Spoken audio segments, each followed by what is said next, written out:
La plática que voy a dar aquí es sobre el western italiano, que fue una moda de cine, digamos, de los años 60, que nació en 64 con algunos antecedentes y tenía un extremo éxito y se produjeron varios cientos de películas dentro de pocos años, y a principios de los 70 la moda así terminó poco a poco. Y bueno, como son cientos de películas, es difícil decir algo que vale para todas, obviamente. Todo lo que se dice se puede encontrar un contraejemplo. Pero si se intenta caracterizar el género, se pueden decir varias cosas. Primero, que fue por lo general un género de películas bastante baratas y tampoco muy estimadas, más bien despreciado por la crítica en su momento. Eso es lo uno. Una de las razones es porque fueron baratas y muy repetitivas, repetían cierta fórmula todo el tiempo y además copiaban un género, el western americano, que a la vez tuvo sus problemas con la crítica. Sobre todo una crítica muy centrada en cine realista, no le gustó nunca mucho el western americano, y una copia europea menos, ¿no? Digamos, eso es una de las razones por que llamo la charla un género impertinente, porque a muchos resultó impertinente que los italianos se meten en esos temas y además como ellos lo vieron, de tan poca calidad, porque muchos dijeron que son baratas, repetitivas y solo lo que les caracteriza es mucha violencia. Eso es una historia aparte, pero sí, era un nombre un poco despectivo que es no muy claro dónde nació. Eso lo he buscado un poco y parece, hay gente que dice que nació en Estados Unidos como algo despectivo, pero parece que los equipos de filmación en España, porque la mayoría de esas películas se filmaron en España, crearon ese nombre, porque se ven mencionados en la prensa tempranamente, sin que se volvió así muy de moda. En Estados Unidos se introdujo como nombre de todo el género. Por ejemplo, yo soy austríaco, cuando yo fui niño nunca lo llamamos spaghetti western, para nosotros era el Italo western. Y después se hizo más común ese título, y era despectivo, obviamente. Bueno, a la gente sí gustaba, eso es la cosa. Cuando Sergio Leone hizo el primer spaghetti western más notable, que era Para un puño de dólares, eso era un éxito sorprendente, aunque era una película muy barata. Y hay varias teorías por qué. Tal vez hay que decir varias cosas. Primero, el western americano en ese momento, en 64, cuando Sergio Leone hizo su primera obra, había entrado en crisis en Estados Unidos, sobre todo el western barato, porque en Estados Unidos en los 40, 50 se hicieron muchos western baratos para llenar los cines, pero en los 50 en Estados Unidos ya se impuso la televisión. Entonces el cine perdió muchos espectadores, y sobre todo para esas baratijas, para verlos, para pasar el tiempo, la gente ya no iba al cine, sino lo vio en la televisión. Es al mismo tiempo que decae la producción de westerns, surge la producción de series de western, como Bonanza y cosas así, que la gente vio eso. Pero en Europa la situación, o en otros partes del mundo, la situación era diferente. La televisión se impuso un poco más tarde, sobre todo en Italia. Entonces a los cines en provincia, hay pequeños cines en Italia, faltaban películas, ¿ya? Y entonces allí surgió una demanda por westerns y ya no se podían repetir siempre las mismas. Entonces eso era uno de los estímulos para hacer westerns en Italia y en otras partes del mundo también. Se hacían muchos westerns en esa época también en México, por ejemplo, o en Alemania también unos, o en Francia, o en Turquía, ¿ya? Y eso es uno, pero solo los westerns italianos se convirtieron en un éxito internacional. ¿Y por qué? Y hay que decir también que el western americano, por lo general, tiene una mitología bastante, ¿cómo decir?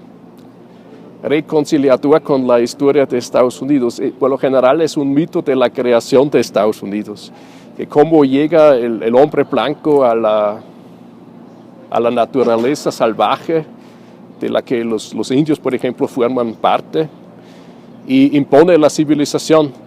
Y para imponer la civilización tiene que matar a todos los peligros y enemigos externos e internos, y al final, por lo general, en el western americano, el héroe se casa y forma familia, y con eso la civilización está introducida, ¿no? Y esas cosas en los 60, en un otro contexto político, con la guerra de Vietnam, la decolonización en Europa, el movimiento estudiantil, había mucho descontento en el mundo occidental consigo mismo, digamos. Ya no había una posición tan afirmativa. Y en Italia menos, porque Italia tenía muchos problemas sociales de norte a sur, la riqueza no era la misma. Entonces ese mito, digamos, no pegó tanto. Y el western italiano, por lo menos los ejemplares más destacados, ya no reproduce eso. Ahí el héroe, y eso, para un puño de dólares de Sergio Leone puede ser ejemplar, el héroe no viene para vencer el mal y establecer familia y crear sociedad, sino tal vez mata a los malos, pero para ganar dinero, por ejemplo, sí, porque hay una recompensa en su cabeza, y al final se va cobrando el dinero y no casándose con la mujer, y con eso civilizándose también, ¿no?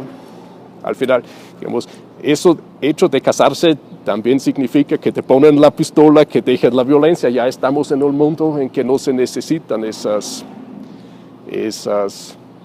métodos salvajes que el héroe del oeste aplica. En eso los italianos son menos románticos, ¿no?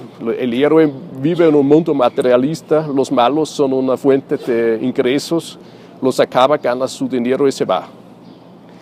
Ese cinismo, digamos, gustó en Italia, en Estados Unidos mucho menos. Y eso es uno.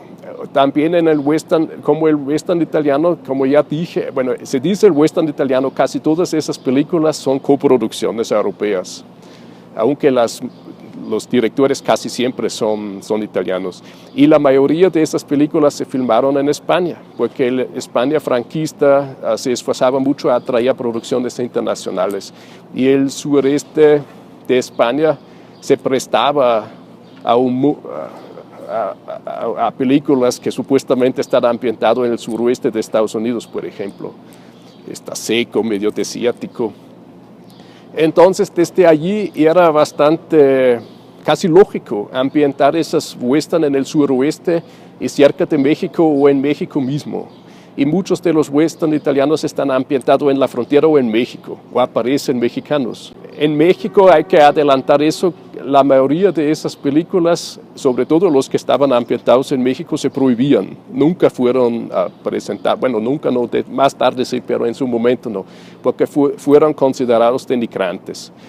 Porque por lo general los mexicanos en esas películas son bandidos, digamos, bandidos tipo revolucionarios, ¿ya?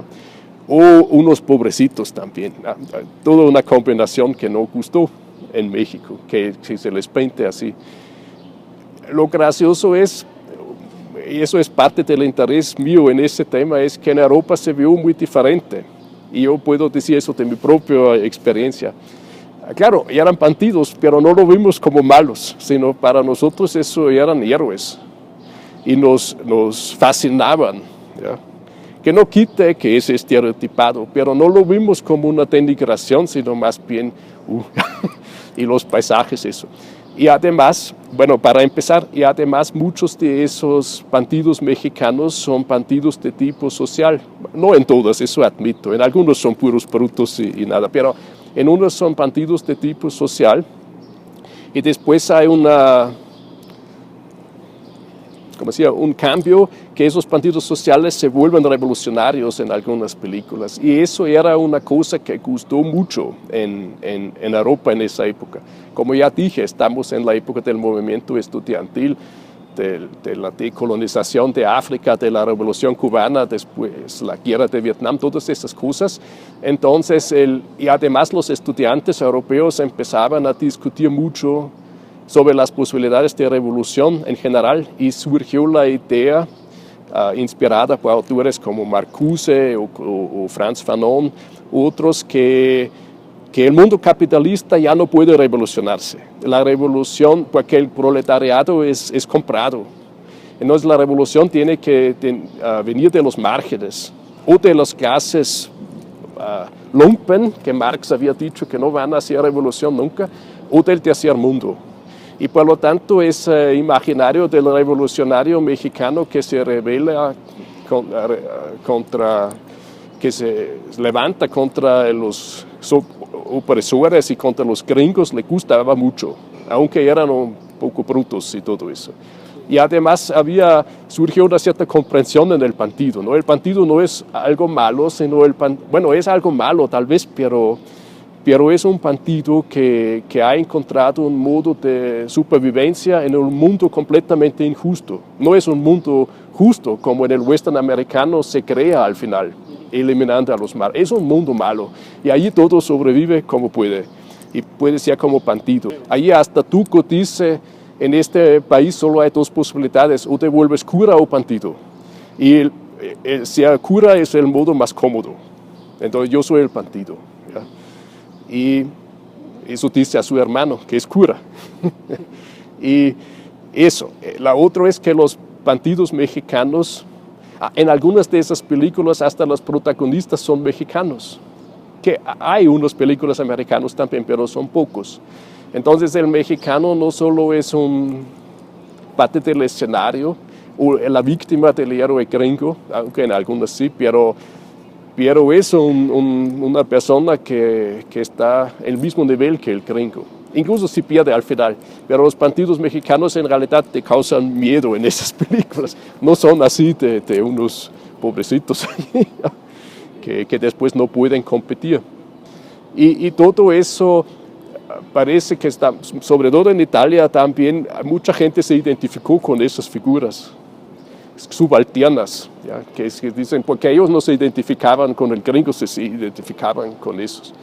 Y bueno, eso es parte del éxito también. Obviamente la violencia, sí, la violencia era bastante directa en esas películas.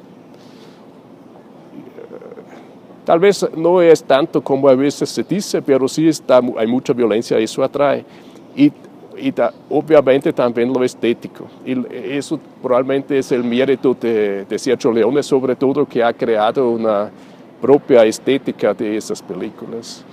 Con la música, para empezar, que es una música bastante impresionante de Ennio Morricone, por lo general, que muchas veces es muy, como decía, en contrapunto de la acción. Si se matan, viene una música muy patética, hasta romántica. No una música dramática. Entonces se celebra la violencia, como en la ópera casi. Y Sergio Leone dijo que se ha inspirado en la ópera. Y también lo visual, que hay menos movimientos de cámara, hay muchos cortes y muchos close-ups, tomas muy cercanas de los ojos y de las caras, como se ve el sudor y todas esas cosas, y la atención está más en eso. Se dice que eso nació también por presiones económicas, como no tenían el dinero para hacer muchos movimientos de cámara, entonces no hay persecuciones o cosas así, sino la cámara fija, y después con los cortes y los close-ups arman toda una narrativa visual de un duelo, por ejemplo. Y en la plática que voy a dar voy a enseñar, bueno, sobre todo partes de los duelos y de los showdowns al final de las películas para ilustrar cómo eso se desarrolla. Yo defendería la idea que ese género fue muy innovativo y muy interesante y creo fue subestimado. Ahora está un poco revalorizado, sobre todo por Quentin Tarantino, que usa mucho de esas cosas, inclusive la música. Y los títulos y todo, pero sí hay que decir, de los cientos de películas será una docena o 2 docenas máximo que valen la pena. Bueno, yo soy Bernd Hausberger, soy profesor en el Colegio de México de Historia y trabajo diversos temas, pero de historia colonial, pero también de cine, y sobre todo cine no mexicano sobre México. específicamente sobre la Revolución Mexicana. Creo, si uno no es muy serio y rígido en sus criterios, esas películas sí son una experiencia visual muy especial y espero que pueda transmitir eso.